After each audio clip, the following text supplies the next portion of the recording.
Bom dia, meus irmãos, meus amigos de todo o Brasil, também alguns amigos e irmãos de outros países, né, que estão assistindo a gente. Eu estou com a garganta um pouco ruim, mas vai dar para sair. Peço a vocês que gostam do meu trabalho, que dê um joinha para mim, por favor. Aqueles que não se inscreveram ainda, se quiser se inscrever, eu fico muito feliz com isso, né? Meus irmãos, hoje eu vou fazer um vídeo aqui para resolver algumas polêmicas de algumas pessoas que sempre têm colocado nos comentários ali algumas contradições. Tem muitas pessoas que vêm, às vezes, desacreditando a Bíblia, né? Alguns amigos que, às vezes, fazem um comentário desacreditando a Bíblia. E eu quero mostrar aqui, o meu objetivo com esse vídeo é mostrar que a Bíblia não é contraditória. Que as pessoas aqui, às vezes, não entendem, né? Veja por quê que eu vou mostrar que a Bíblia não é contraditória. Isso não é verdade. A Bíblia não contradiz, né? Bom, eu vou mostrar aqui que os escritores da Bíblia, eles não entraram num quarto ali assim, ó, eu vou escrever um livro. A Bíblia foi escrita de forma escalonada. Isso quer dizer que levou muitos e muitos anos para ser completada. E nesse intervalo, o comportamento das pessoas mudaram.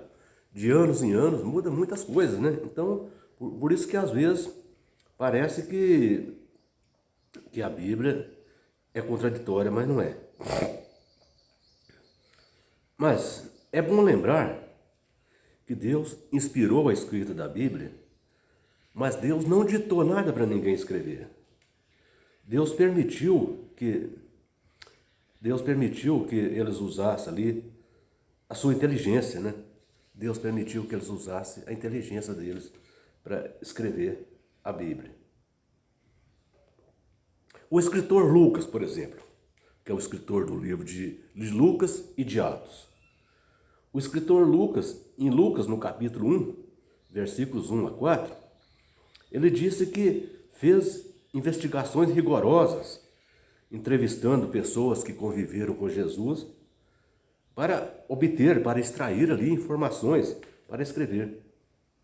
Bom, existem alguns textos que os leigos, por exemplo, dizem que há adulterações, mas isso não é verdade.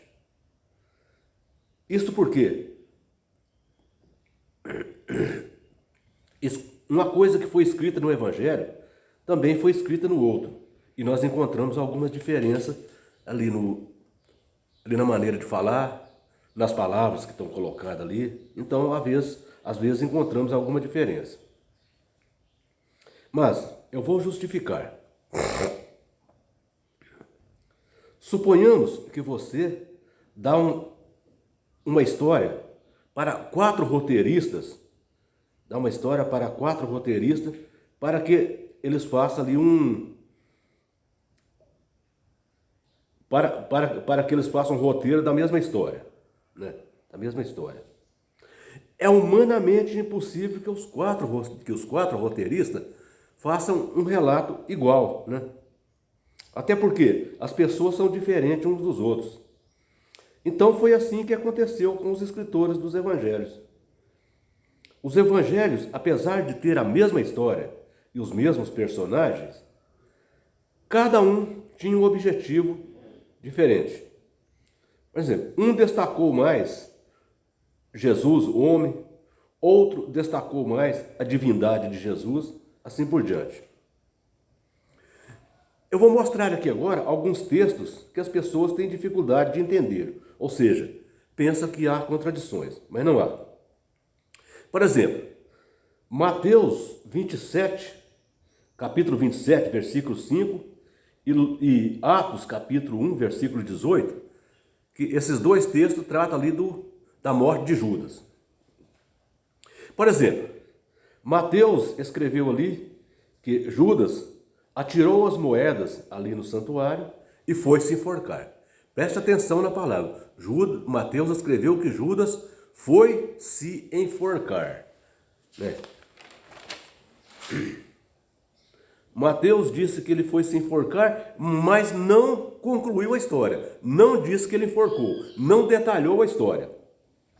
Veja que Mateus deixou ali uma certa lacuna. Agora já Lucas, em Atos capítulo 1, versículo 18, Lucas foi categórico. Lucas terminou ali a sua frase. Lucas concluiu a frase.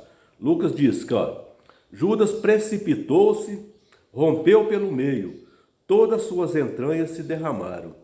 Então veja a diferença do texto de Mateus para o texto de Lucas. Mateus diz, Mateus diz, Judas atirou as moedas ali ao santuário e foi se enforcar.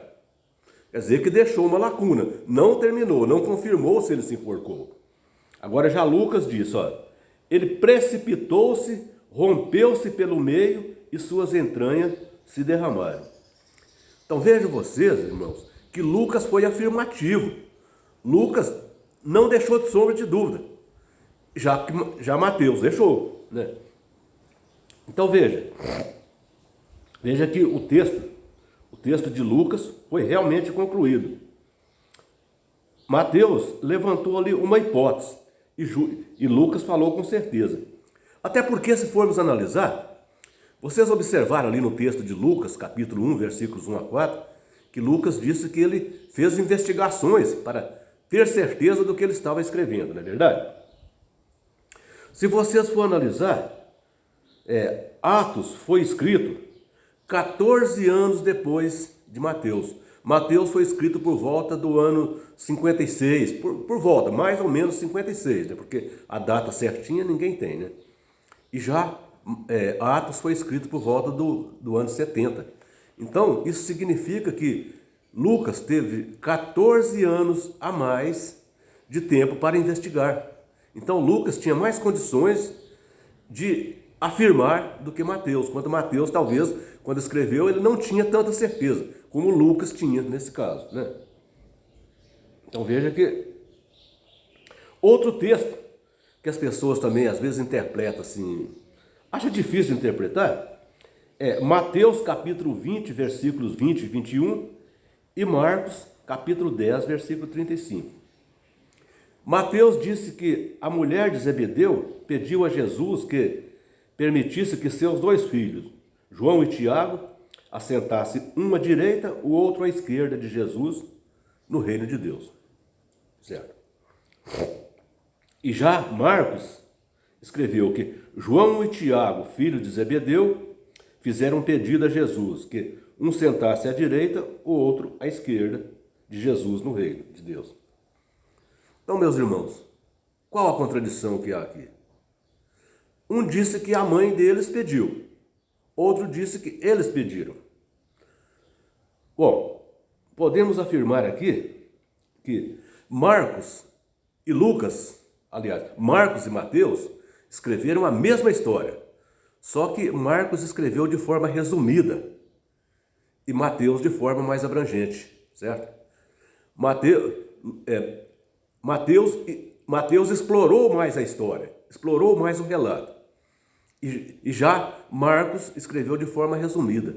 Até porque, se vocês for observar, o evangelho de Marcos, ele é resumido. É o menor evangelho que tem. Isto mostra porque Marcos não queria aprofundar demais. Marcos não queria que o seu evangelho fosse enorme. Então veja que o evangelho de Mateus tem 28 capítulos, o evangelho de Lucas tem 24, o evangelho de João tem 21 capítulos e o evangelho de Marcos tem apenas 16. Então, isto mostra por que tem essa diferença. É que Marcos escreveu de forma resumida. Marcos não quis aprofundar muito no assunto, mas no fundo, ambos, tanto Marcos como Mateus, contam a mesma história, né? Outro relato, que até um amigo meu me escreveu me pedindo que eu esclarecesse para ele, porque ele disse que não concorda com esse texto. Mateus capítulo 1, versículo 6 e Lucas capítulo 3, versículo 31. Mateus capítulo 1, versículo 6 diz: Jessé gerou Davi, Davi gerou o rei Salomão, Salomão o que fora filho da mulher de Urias. Já Lucas capítulo 3, versículo 31 diz: Eliaquim, filho de Maleá, Maleá, filho de Mená, Mená, filho de Matatá, este filho de Natã, filho de Davi. Então, meu amigo, eu sinceramente não vejo contradição aqui. Aqui eu vejo Lucas sendo mais detalhista do que Mateus. Aqui eu vejo Lucas explorando mais a genealogia de Jesus. Até porque, se você observar, Lucas capítulo 3, versículo 32, um texto um pouco à frente desse que você me relatou, né, repete o mesmo texto de Mateus capítulo 1, versículo 6, não é verdade? Então, mostrando com isso que Lucas, até por ter mais ou menos uns 14 anos a mais de pesquisa a respeito da